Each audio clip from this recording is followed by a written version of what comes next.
परभणीच्या औद्योगिक विकासाला नवी दिशा देण्यासाठी आयोजित इन्व्हेस्ट इन परभणी उपक्रमाला राज्यासह परराज्यातील गुंतवणूकदारांचा उत्स्फूर्त प्रतिसाद मिळाला।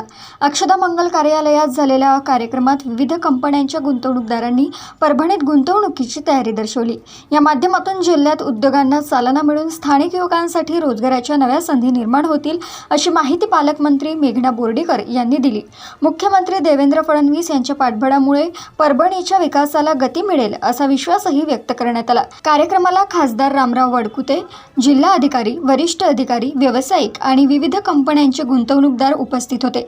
या उपक्रमामुळे परभणीला औद्योगिक नकाशावर नवी ओळख मिळण्याची आशा व्यक्त केली जात आहे।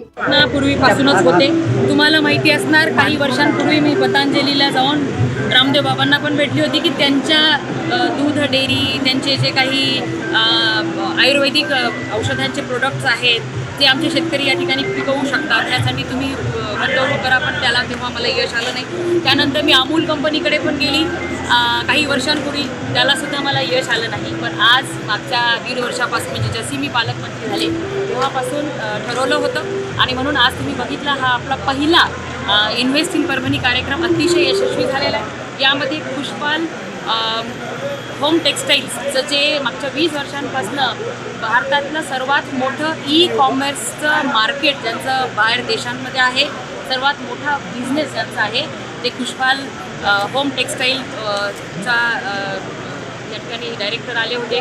त्यांनी 350 कोटी रुपयाची इन्व्हेस्टमेंट केली। दसऱ्याला त्याचं भूमिपूजन आपण करत आहोत।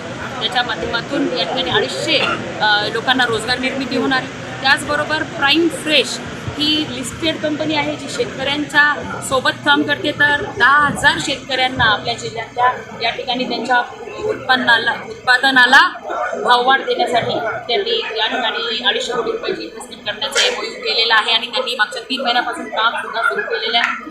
त्याचबरोबर पालवी ॲग्रो, आपल्याकडे एवढं मोठं ॲग्रिकल्चर युनिव्हर्सिटी असून 1972ला ती युनिव्हर्सिटीची स्थापना झाली होती, पण आज तागायत एकाही BSc MSc झालेल्या मुलामुलींना एवढ्या मोठ्या प्रमाणामध्ये नोकरी लागतील असं कुठलंही कंपनी या ठिकाणी स्थापन नव्हती झाली। हा माझ्यासाठी अतिशय आनंदाचा दिवस आहे आणि ॲग्री युनिव्हर्सिटी आहे आणि पालवी ॲग्रो जे अत्याधुनिक AI युक्त शेती शेतकऱ्यांनी करण्यासाठी भारतातलं, महाराष्ट्रातलं पहिलं, ज्याचं सॅटेलाईट AI युक्त असं त्यांचं एक तंत्रज्ञान आहे। त्यांनी आपल्या इकडे काम सुद्धा ऑफिसचं सुरू केलेलं आहे, तुम्ही जाऊन बघू सुद्धा शकता। 300 ते 350 ॲग्री डिग्री होल्डरांना या ठिकाणी जॉब देण्याचं त्यांनी कमिटमेंट केलं आहे। 200 कोटी रुपयाची इन्व्हेस्टमेंट ते करणार आहेत आणि कालांतराने ही इन्व्हेस्टमेंट सुद्धा वाढणार। हे मोठे मोठे इन्व्हेस्टर्स होते आणि आणखीन आपल्याही जे या भूमिपुत्रांनी सुद्धा मोठी इन्व्हेस्टमेंट करायचं ठरवलं आहे। त्याचबरोबर CBG कॉम्प्रेस बायोगॅस क्लस्टर आपला जिल्हा व्हावा म्हणून माझा मानस होता आणि मुख्यमंत्री मोदयांनी पण महाराष्ट्रातलं पहिलं CBG क्लस्टर परभणीला देण्याचा शब्द दिलेला आहे। त्या दृष्टीने CBG क्लस्टरसाठी सुद्धा 75 कोटी रुपयाचे 2 MOU आपल्याकडे झालेला आहे। असे 500 कोटी रुपयाचं CBGचं उत्पादन आपल्या जिल्ह्यात व्हावं हा आपला मानस आहे आणि त्यासाठी सकारात्मक सर्व मंडळी आहेत, म्हणून हा यशस्वी आपला पहिला प्रयोग झालेला आहे। येणाऱ्या दिवसांमध्ये पण असे प्रयोग चालूच राहतील, जास्तीत जास्त इन्व्हेस्टर्स आपल्या परभणीमध्ये गुंतवणूक करतील, ज्याला बघून आपल्या परभणीतले सुद्धा, आपल्या परभणीमध्ये पण क्षमतावान इंडस्ट्रियलिस्ट आहेत, पण मधल्या काही गोष्टींमुळे त्यांच्यामध्ये थोडी उदासीनता आली होती। पण मला खात्री आहे की आजच्या ह्या कार्यक्रमानंतर त्याचाही उत्साह वाढेल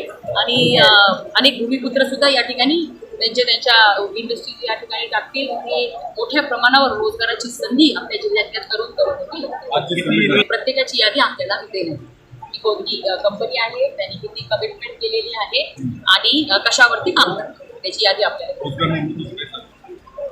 बघा। जवळपास 12-13 हजार लोकांना रोजगार निर्मिती आपली या 1 ते 3 वर्षामध्ये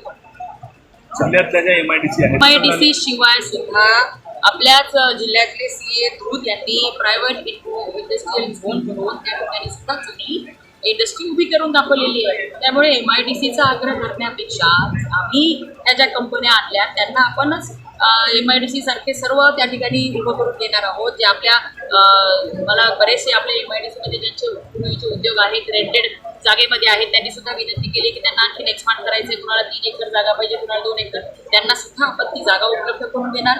ऊर्जेच्या आपण त्या ठिकाणी ट्रान्समिशन त्यांना लाईन मिळवून देणार, पाण्याची व्यवस्था करणार। देशोन्नतीसाठी नजीब सिद्दीकी यांची रिपोर्ट।